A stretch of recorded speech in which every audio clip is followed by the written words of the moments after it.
Okay, this is video number 3, and we're going down to get to the content, to the conversations, which is on page H142, where it begins with right here. The Speaker pro tempore. The bill as amended shall be debatable for 1 hour, with 40 minutes equally divided and controlled by the chair and ranking minority member of the Permanent Select Committee on Intelligence, and 20 minutes equally divided and controlled by the chair and ranking minority member of the Committee on the Judiciary. So they're discussing how much time that they're going to have. Okay, and then they're basically talking about the gentleman from Utah, Mr. Stewart, and the gentleman from California, Mr. Schiff. Each will control 20 minutes. The gentleman from Pennsylvania, Mr. Moreno, and the gentleman from New York, Mr. Nadler, each will control 10 minutes. The chair recognizes the gentleman from Utah, Mr. Stewart. Okay, I had to take a break for a minute. We started off with Mr. Stewart, where Mr. Stewart, he's addressing the Speaker pro tempore. He asked unanimous consent that all members have 5 legislative days to revise and extend their remarks and to exclude extraneous material on the bill S-139. The Speaker pro tempore, is there objection to the request of the gentleman from Utah? There were no objections. Mr. Stewart is also still speaking. He's addressing the Speaker. I yield myself such time as I may consume. Mr. Speaker, I rise today in support of S-139. On January 19th, the FISA Amendment Act of 2008 will expire. This vital legislation includes Section 702, which permits the government to target foreign citizens located overseas to obtain foreign intelligence information.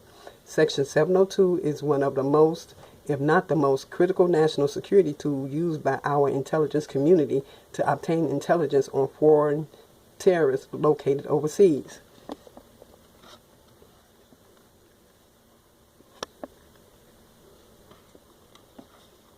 Now, some claim Section 702 vacuums bulk information without due regard to the intended target. This assertion is simply false. Section 702 is a targeted program with roughly 106,000 foreign targets worldwide. Given that the worldwide population is about 7.5 billion, this program can hardly be described as bulk collection. Section 702 targets spies, terrorists, weapon proliferators, and other foreign adversaries who threaten the United States, and locating them is crucial to protecting our troops and our homeland. As an example, I don't know how to pronounce the name, Haji Imam was the second in command of ISIS, who was located via Section 02 and later removed.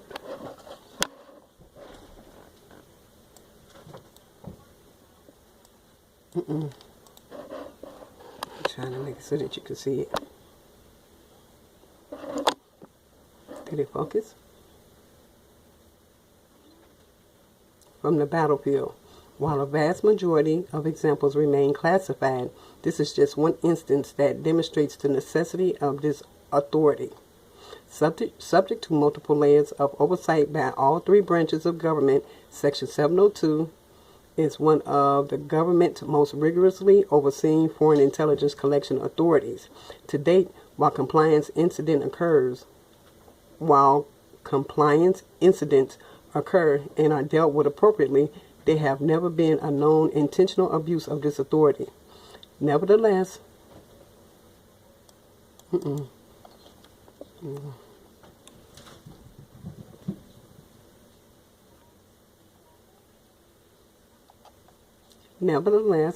right here, the program should be subject to regular adjustments as necessary to ensure the effectiveness of privacy protections. Therefore, after careful consideration of the best way to strengthen privacy protections without hindering the program's effectiveness, the committee supports S-139, a bipartisan bill that includes provisions and addresses concerns raised by the House Judiciary Committee and the Senate.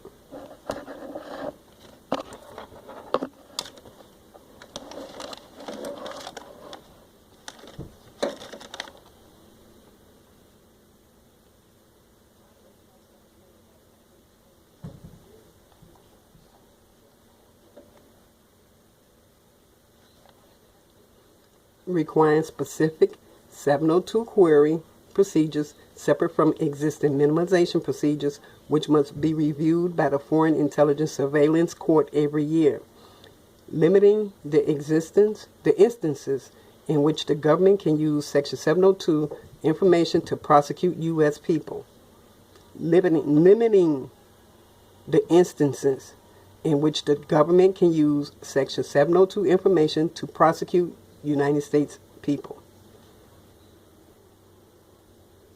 requiring the Inspector General of the Department of Justice to conduct a review of the FBI's interpretation and implementation of the FBI's Section 702 query procedures, temporarily codifying the end of the NSA's Section 702 upstream abouts collection until the government develops new procedures and briefs the Congressional Intelligence and Judiciary Committees, and finally improving transparency by mandating the publication of Section 702 minimization procedures and requiring additional reporting to Congress on how the intelligence community is using other FISA authorities.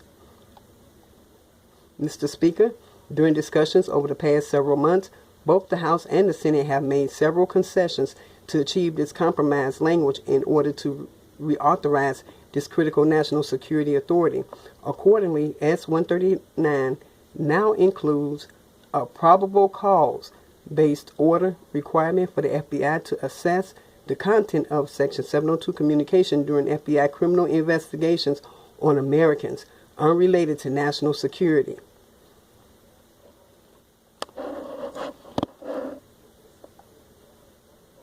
This order requirement does not reflect the committee's belief or intent that law enforcement access to lawfully acquired information constitute a separate search under the Fourth Amendment. The Fourth Amendment, as interpreted by numerous federal courts, does not require the FBI to obtain a separate order from the FISC to review lawfully acquired 702 information. Though not required by the Constitution, this compromise is meant to provide additional protections for United States persons.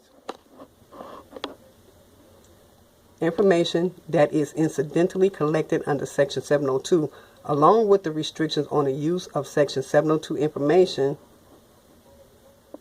in criminal prosecutions. This should provide further assurances to the American public that this vital national security tool is used strictly to discover and mitigate foreign threats to the United States, and the handling and use of any incidental U.S. person information is carefully controlled and monitored. Mr. Speaker, America faces an array of international threats more complicated than anything we have endured in the past. Okay? I'm going to leave this here for a minute and put it up so you can continue to read. I'm in 8 minutes now.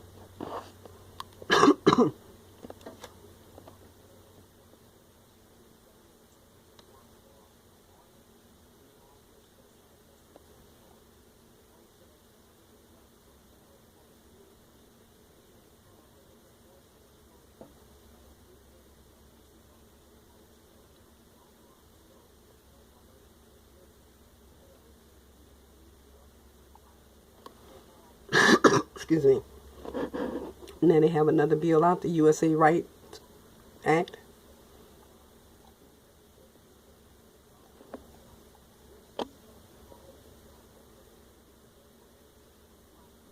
And then we go down here to where Mr. Schiff's take over, and he's saying, Mr. Speaker, I urge passage. Well, this is not Mr. Schiff saying that, but Mr. Schiff right here is speaking. He said, Mr. Speaker, I yield myself such time as I may consume. Mr. Speaker, as HPSCI's ranking member and a former member of the Judiciary Committee, I have long advocated for reforms to surveillance authority. Excuse me.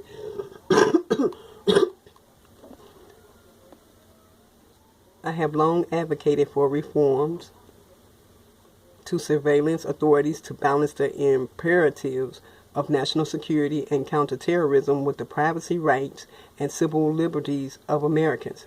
Today, the FISA Amendment Reauthorization Act seeks to reauthorize the program while making changes to protect privacy interests. Nonetheless, and I indicate indicated before we took up the bill. In light of the significant concerns